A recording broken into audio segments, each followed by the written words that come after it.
ආයිබෝවන් අද අපි යමු අනුරාධපුර වටවන්දනා පාරේ තියෙන පදානගරයක් බලන්න. උත්තරාරාමයෙන් හොත් පදානගරය. ඉතින් පදානගර හෙවත් පතනගර ආදී නම් වලින් මෙය හඳුන්වනවා. විශේෂයෙන්ම මේ පදානගර භාවනා යෝගී හිමිවරුන් උදෙසා සාදවා පූජා කරලා තියෙනවා. විශේෂයෙන්ම මෙම නිර්මාණ ආවේනික නිර්මාණ ලෙස කරලා තියෙනවා. ඒ වගේම මේ ආකාරයේ නිර්මාණ අපිට රිටිගල, අරංකැලේ හා වේරගල වගේ සේනාසනවලදී දැක ගන්න හැකියාව තිබෙනවා.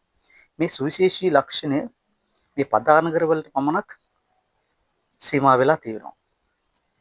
ඒ වගේම මේ ආරාම නැත්නම් පදානගරයන් නිර්මාණය කරන්නට වග බලාගෙන තිබෙන ඒ කාලේ පිහිටි ගලක් උඩ, ඒ කියන්නේ ඉහළට නිරා ආපු ගලක් මත තමයි නිර්මාණය කරලා තියෙන්නේ.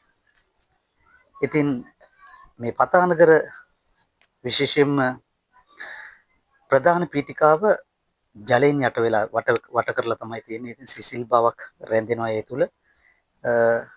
ඊට එහා දෙයක් නම් මට හොයාගන්න බැරුව ගියා. නමුත් මේ විශේෂයෙන්ම මෙම පදානගරයන් ජලයෙන් වට වෙලා තමයි තියෙන්නේ.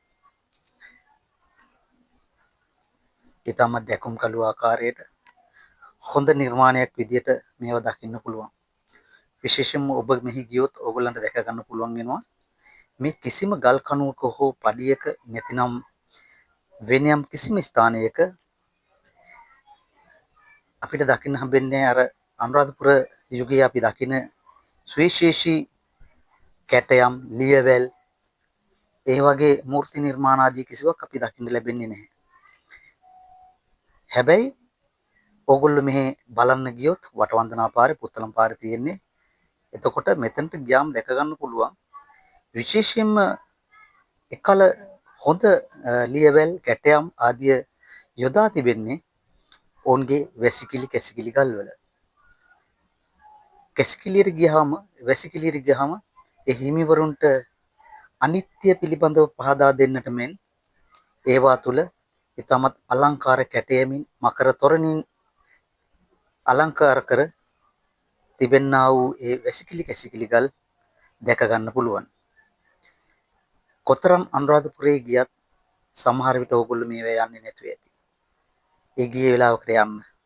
මේ තමයි අපේ ආදි මුතුන් මිත්තන්ගේ හැකියාවන්. මේ ඔබ දකින්නේ එහි වැසිකිලි කැසිකිලි ගල් වල තිබෙනා වූ අපූර්වතම නිර්මාණයන්.